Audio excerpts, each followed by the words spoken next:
you remember when Microsoft bought the Minecraft franchise from Notch for $2.5 billion in 2014?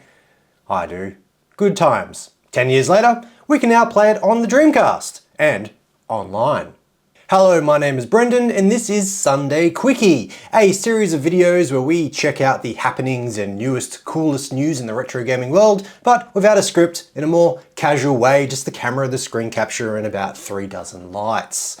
So I got this source of information to me via the Retro Hour podcast, which is a great podcast I listen to every week when I'm vacuuming and doing the dishes and driving to work, fun stuff like that.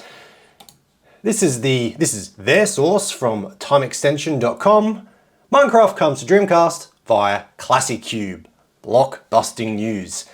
And as you can see, it's not a very long article. It's literally 1, 2, 3, 4 sentences. I think there's no sentences within those paragraph blocks. No, there is not. So very short. So basically, during the week, I went online and I found an ISO and I downloaded it and then burnt it to disk. For some reason, it didn't work in my ye-old faithful ink burn, or however you're supposed to say that, but luckily it did work in alcohol 120%. So I've used that. Luckily there is a free version now. And plugging it into my Dreamcast, I just burn it to a CDR. I don't have any like SD card, ROM booting or anything like that on my Dreamcast. That would be cool, and maybe I will do that one day, but for now, burning stuff to a disk, it just does me fine.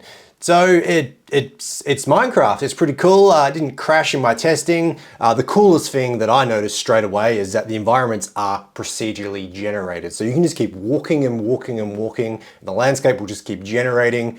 And I don't really see why the Dreamcast shouldn't be capable of that, especially when the graphics of this are, they're pretty basic and the draw distance isn't exactly fabulous, but it's still cool nonetheless. Obviously there's no water or anything like that, but this is based off I think it's called like the creation mode or something like that, the sandbox mode. There's no creepy crawlies to come after you and destroy all your stuff. There's no limits to how much you can build. You can just build. And there is also music as well, which is a nice touch, but unfortunately you can't save your creations unless you're recording a video like I am. It's not like I was building anything of note, or I nearly said anything of notch, anything of note. So yeah, what more is there to say? It's Minecraft. There's very obvious setbacks, but it's cool that it exists. So like I said, I grabbed this ISO quickly for the week to sort of just get me prepared to make the video today. And I finished playing last night. I hopped on my computer to write up the notes for this video, and things very quickly stopped making sense. So turns out the version I'd heard about on the Retro Hour podcast and read about on Time Extension's 4-sentence long article is not the same thing. What I was playing was completely different. So like I said, I quickly jumped on and just downloaded something and just made sure it worked. And then I didn't really, I didn't look into it until after I played it. So I went back to the place where I downloaded it, and it turns out that forum post, which is where I found it on dcemulation.org, that post is from 2017. So Minecraft has been on the Dreamcast for a very long time, it turns out. So I thought, well, okay, I will go and check out what I'd learned about before, but what the hell was I playing? Well, turns out this is very cool in its own right. It's actually directly ported from a Texas Instruments calculator. So specifically, and it's called Crafty, by the way. Crafty, Microsoft clone. And it specifically comes from the TI Nspire CX, which is one of these bad boys.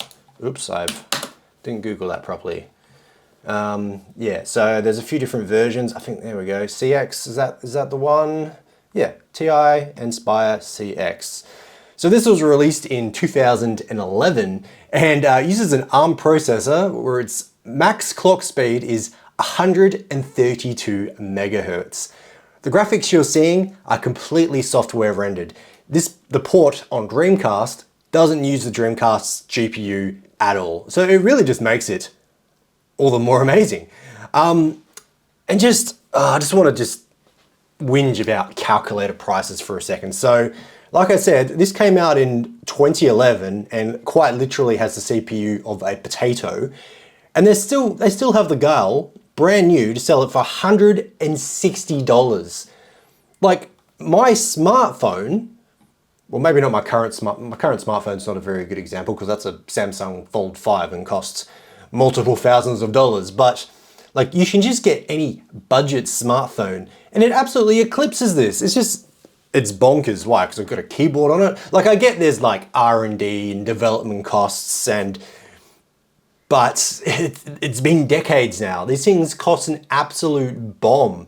And the reason they do it, and, you know, correct me if I'm wrong, I'm not like an expert on this issue, but I believe it's because they, you know, like they're approved for use during high school exams, stuff like that. So they can just charge whatever the hell they want. In my professional life, I use one of these, a HP 50G, which is now discontinued, by the way. So this is a much simpler calculator. It doesn't, you know, it's got a monochrome screen. You know, it doesn't have Wi-Fi, although I doubt the other one did, but it does have an SD card slot and a USB port, so you can load stuff onto it. I've actually been wanting to make a video where I can see what games I can play on it, but I don't want to wreck it. I don't want to, like, you know, completely wipe it by accident because I quite literally need it for work. And this is an even more annoying case for me because I bought this like probably about 8 years ago now. It cost me $250 brand new back then. Since then, HP have discontinued it, and I spotted this, look at this, on Etsy, someone has a brand new in-box, unused, just under $1,200 Australian. How ridiculous is that? So anyway, that's not what this video was about, but I just wanted to take the opportunity to have a bit of a whinge, because who doesn't like a whinge? So anyway, back to Minecraft for Dreamcast. So what I was reading about, and what this video was actually more or less about, it's called ClassiCube, and ClassiCube is like a fan-made Minecraft alternative that's based on the creative mode. So like before, there's no enemies or anything, you know. It's basically Minecraft Classic, and on Dreamcast, it's currently in very early alpha, but it works. Same thing, I burnt it to a disk. I'll just skip forward a bit here, and for some reason, this file was much smaller than the other one. This one was like 3 megabytes, and the other version I played, the Crafty, that was like 100 megabytes. So still like hardly anything at all, but still interesting to note because this version is more advanced than the other one. So you can download it, same thing. You can burn it to a disk. You can load it up for a you know, one of those SD card things if you want. ClassiCube's been going for a while now, and it's on many different platforms. Like, look here, we've got the 3DS, the Wii, the GameCube, the PSP, the Vita, the PS3, the Xbox, the N64. Believe it or not, I'll have to give that one a go since I've got a flash card for the N64 now. And it also runs on all the more modern systems, you know, like Windows, Android, iOS, etc., etc. But you're not interested in that. That's not why you watch my channel. So let's talk about ClassiCube. ClassiCube, that's a good name, I like that. So, in here, it does talk about that you need a Dreamcast. The Dreamcast needs to be capable of running Homebrew. I'm just wondering if that was a bit of a joke or not, because Dreamcasts have no copy protection whatsoever. If they do, it's basically non-existent. Like I said, this is a GDI file, I think, from memory. Burned it to a disk, plopped it into my Dreamcast, and the Dreamcast played it. And it's done that for a lot of commercial games as well. So anyway, so don't be put off by that little sentence there. If you're just like me and just like burning things to disk and plopping them in, it appears, at least from my experience, to work fine. And there's nothing out of the ordinary about my Dreamcast. It's completely stock. So the cool thing about this version is that it has an online mode, which is very cool. So my Dreamcast is actually set up for online. I've been using the Raspberry Pi based, what's it called? I can't remember off the top of my head. I'll pop it on the screen right now. And I've been wanting to make a video about this for a very long time, but I've been putting it off because, well, frankly, I'm never online when everyone else is. it's a disadvantage to living on the bottom of the earth. The time zones are completely messed up. I'm like a day behind everyone else. So every time I try to, get online and get some footage of me actually playing it online, I can't. But my Dreamcast is capable of it, so one day I'll figure that out.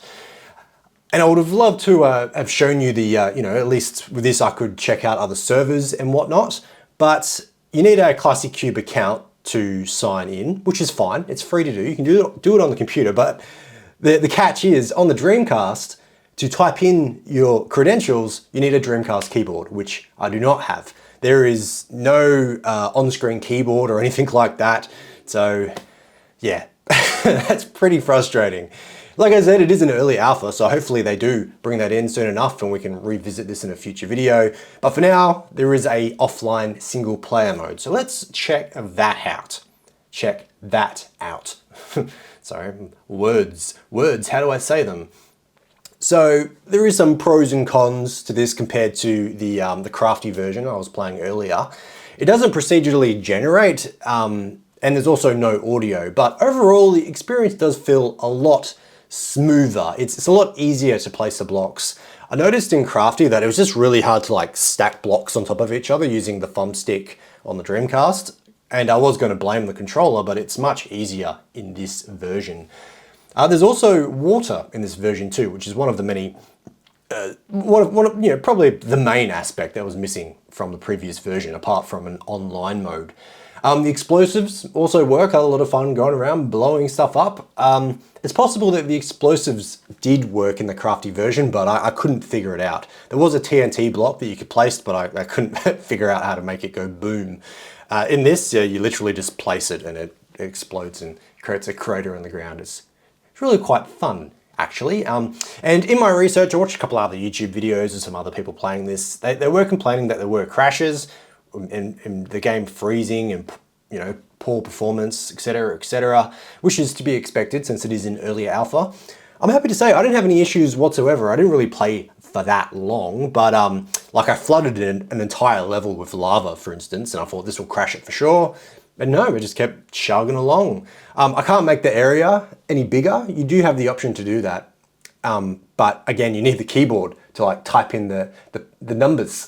I don't have a keyboard.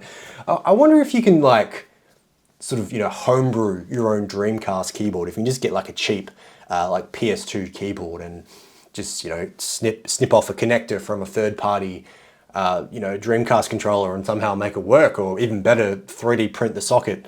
I'll have to look into that because I'm not really interested in like paying for a Dreamcast keyboard because I'm not going to really use it.